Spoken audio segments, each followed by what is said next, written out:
Good evening. Thanks for being with us tonight. Happy holidays. Congressman David Dennis was a Republican from Indiana. He was a former prosecutor for Wayne County, Indiana.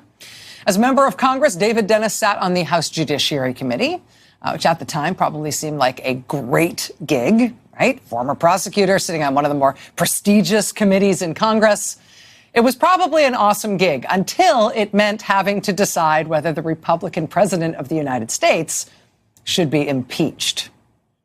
But Republican Congressman David Dennis was on that committee, and the matter came up, and he took up the challenge, and he took it up with relish. He was not at all shy about his desire to tell the world what a lot of hooey he thought this whole Watergate business was.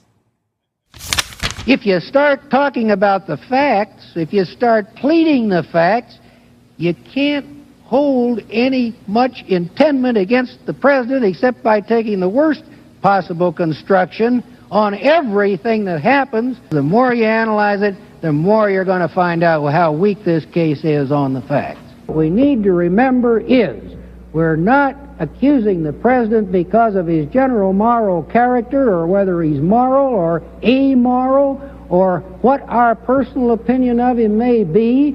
We've got to find evidence or proof of a high crime or misdemeanor.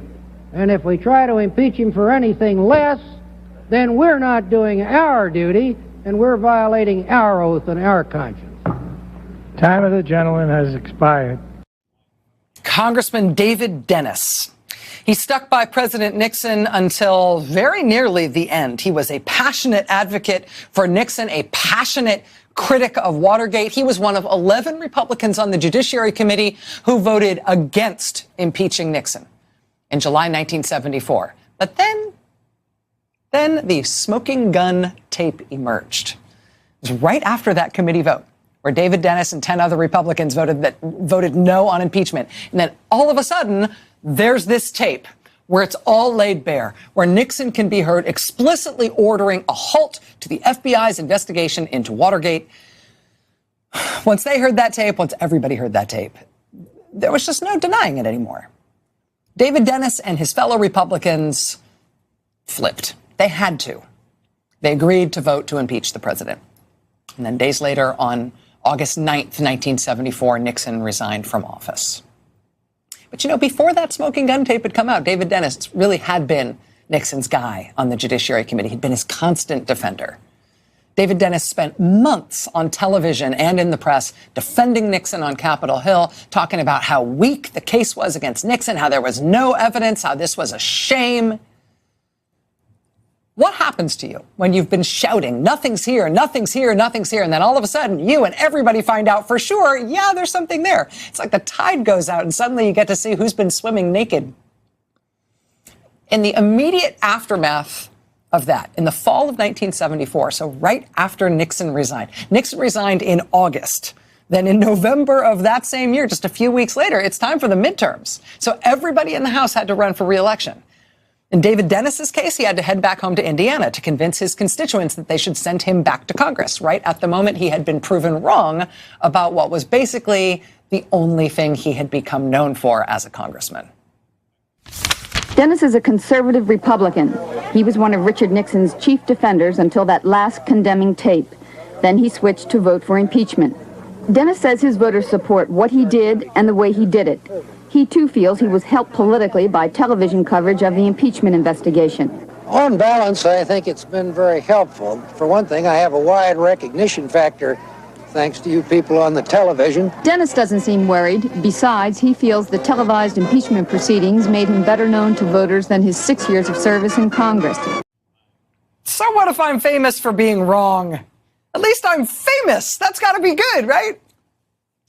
Turns out being a famous defender of Richard Nixon was not a plus in the 1974 midterm elections, which again did take place right after Nixon had to resign.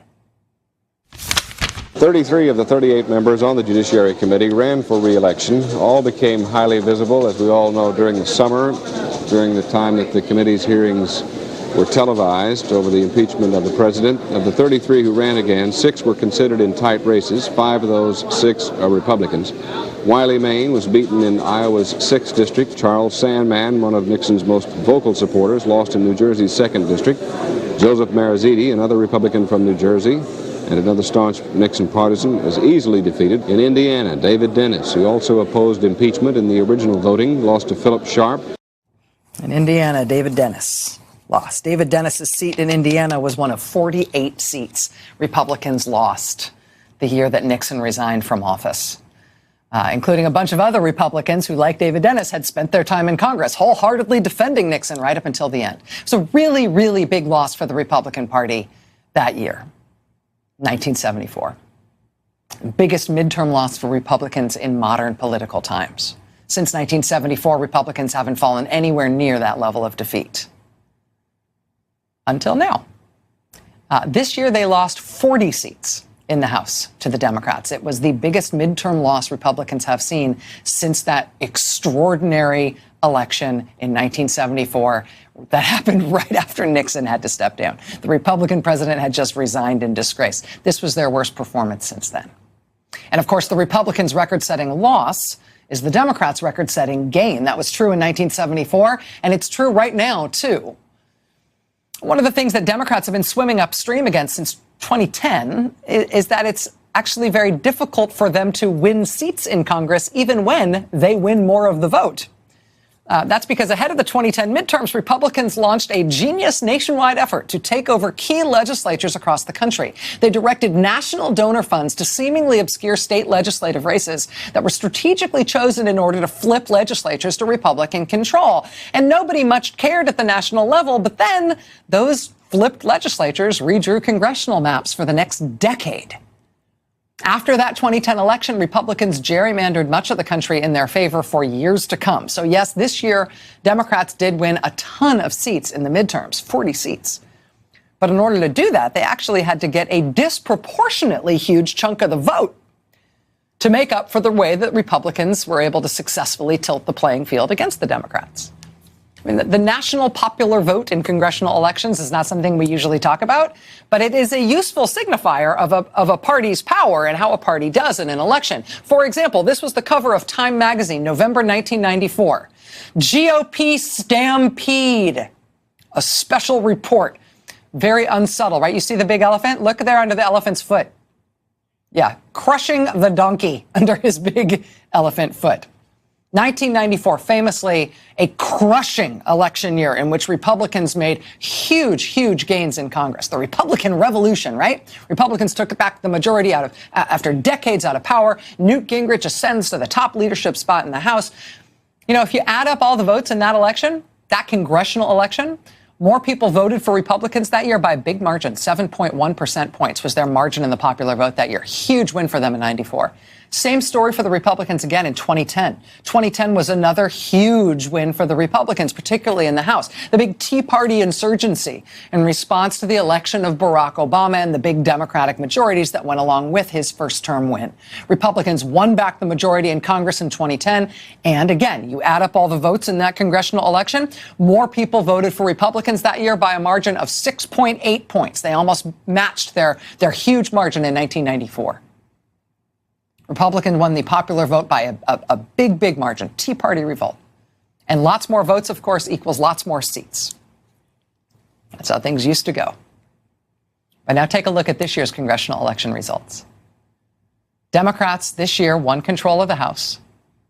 More people voted for Democratic candidates than Republican candidates in Congress by a margin of 8.5 points, previously unheard of. The largest margin of victory one party has ever seen over the other in any midterm election. A bigger margin than either of those two most recent Republican revolutions that were so breathlessly talked about afterwards. But this huge margin that Democrats won this year, look, it actually got them fewer seats. Fewer seats than Republicans won with less of the popular vote. Democrats did win 40 seats this year. Still impressive, still a big victory. But in order to get those 40 seats, Democrats had to absolutely crush Republicans in terms of the vote. And you look at those numbers, it's striking to see how much better Democrats had to do than Republicans in order to have power in Congress at all. They had to work harder. They had to strategize better. I mean, the odds numerically really are stacked against them, even when they win the vote by a ton. Well, coming up tonight, we're going to have two interviews with members of the incoming Democratic majority in the House, two Democratic congresswomen-elect who've not only never been in Congress before, they'd never before run for anything. And this year they ran in solidly red districts, and they won both of those districts. So we've got those interviews coming up in just a moment. But of course, when Congress reconvenes in January, Nancy Pelosi will be at the helm. She'll be second in line to the presidency. She'll be Speaker of the House. She appears quite on track to be elected the next Speaker, despite the Beltway cottage industry of breathless news reporting suggesting the contrary. In recent weeks, she has solidified her position as the leader of the Democrats in the House, the incoming Speaker, and as the most powerful Democrat in Washington. But she's not it, right? Inside the Democratic Party, there's leadership within the Congress, but also inside the Democratic Party, there are 4 different campaign committees that are dedicated to getting Democrats elected to 4 different kinds of office. One for House candidates, one for Senate candidates, one for Democratic candidates for governor, and one for state legislative candidates across the country. As of next year, all 4 of those campaign committees will be led by Democratic women. For the first time in history in either party, all the campaign committees will be female-led. Head of the Democratic Governors Association is the governor of Rhode Island, Gina Raimondo. Democrats this year flipped 7 governors' houses from red to blue. 6 governors' races were won by women Democrats this year, 2 of whom won in states that Donald Trump won in 2016. Now, Gina Raimondo has been elected by her fellow Democratic governors to help Democrats win more governorships next year. In the Senate, Democrats didn't win back control of the Senate this year, but they did flip 2 states blue, Nevada and Arizona, which means now the U.S. Senate has gained 2 new Democratic senators, Jackie Rosen and Kyrsten Sinema. And heading into 2020, Democratic senators have nominated the first Latina woman ever to lead the Democratic Senate Campaign Committee, Senator Catherine Cortez Masto of Nevada. She'll chair the Democrats' Senate Committee for the 2020 elections. Over the last decade, the place where Democrats actually lost the most ground was at the state level. During the Obama presidency, Democrats lost more than 900 state legislative seats to Republicans. Winning back those state legislative seats is critical for Democrats, both for power and policy in the states, but also if they want to fix the congressional maps that Republicans created in 2010, which are now so aggressively drawn in Republicans' favor. After Donald Trump took office in 2017, Democrats flipped 44 state legislative seats in Virginia and New Jersey and in special elections across the country. 44 seats flipped red to blue. But then in November this year, Democrats flipped 380 more seats red to blue. That means Democrats have already, in 2 years, won back nearly half the seats they lost over President Obama's time in office. The head of the campaign committee that has overseen those huge wins for Democrats across the country in the state legislative races, that's the Oregon Speaker of the House, Tina Kotek. She was just reelected to lead the Democratic Legislative Campaign Committee after what has been fairly stunning success already. And then there's Congress. Democrats doubling down on what helped them win more seats this year than they have won since Nixon resigned. The new head of the Democratic Congressional Campaign Committee as of this month is Congresswoman Cheri Bustos of Illinois. Her first order of business is actually this endless, weird ground fight in North Carolina's 9th Congressional District, which turns out to be kind of a crime scene. Who could have known that would be the first order of business? But the big picture, there's a lot to work with here. Congress's incoming freshman class is the most racially diverse, most female freshman class in congressional history. There are 66 new Democratic members of Congress. 35 of them are women, many of whom unseated Republican incumbents, and some of them did it in very Republican districts. Cheri Bustos, of course, wants to do more of that. More women in Congress, more competing and winning in Republican districts.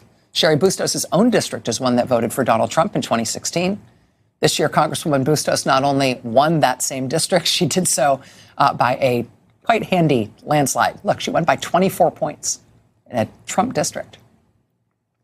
And now Cheri Bustos will be in charge of guiding Democrats through the 2020 campaign, defending the seats they have and trying to broaden their support as the president, of course, seeks a second term in office. What will that look like?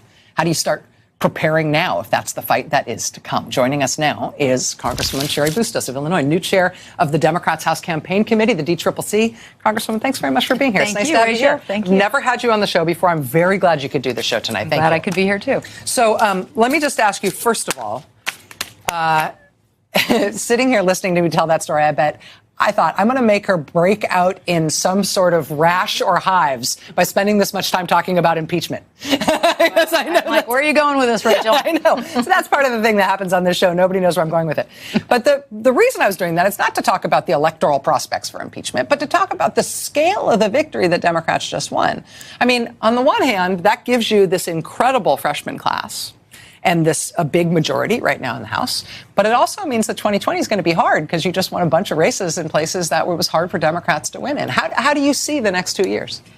As of January 3rd, when we're sworn in, we will have 31 members of House Democrats who come from Trump districts. So I'm just one of those 31. So we've got to start there and make sure that we can hang on to those. We want to fortify these districts. We don't want to rent them for the next 2 years. We want to own them. And then on top of that, we have 24 Democrats who won by 5 points or fewer. And we have 26 Republicans who won by 5 points or fewer, meaning those are our opportunities. We can look at those 26 seats that Republicans barely won and go after those. So what I would say is you look at every district in this country, and we're not going to leave any battlefield district uncontested or unprotected. That will be our goal over the next 2 years. When it comes to playing offense and looking at additional opportunities to unseat Republicans who currently hold House seats, I wonder how you think about this thing that we spend so much time jawing over it in this country, and I just wonder from a tactical perspective how it actually comes down to the sort of nuts and bolts job that you've got to do.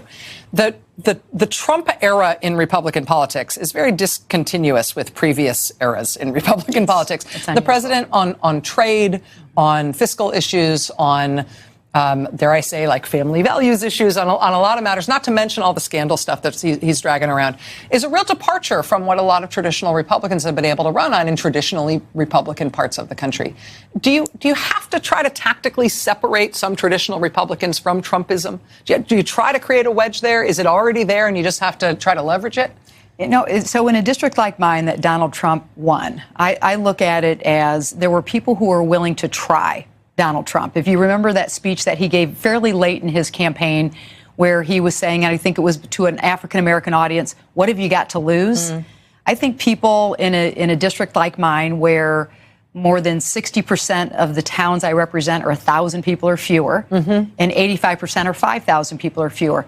I think they went to the polls, and you and I were talking about Galesburg, Illinois earlier. And I talked about the Maytag plant that closed about a decade and a half ago, and still all these years later, the wages have not recovered to where they were a decade and a half ago. So I think these people heard him say, what have you got to lose? And thought, I'm just going to try this. This is something different. Well, now 2 years into his presidency and in 2020, which we'll look ahead to, 4 years, into his, he'll be wrapping up his first full term, hopefully his only term. And I think people will say, we had a lot to lose, actually. And I'm going to take a look at the Democrat, and I'm going to give a try to the Democrat. I think that our brand as Democrats, we have a lot of work to do over the coming years. In smaller towns in rural America, people, if you have a D by your name, that doesn't always help you. So we've got to, I think, rebuild our brand. This last cycle, we showed that we had some of the greatest candidates I've ever had any contact with in my political lifetime.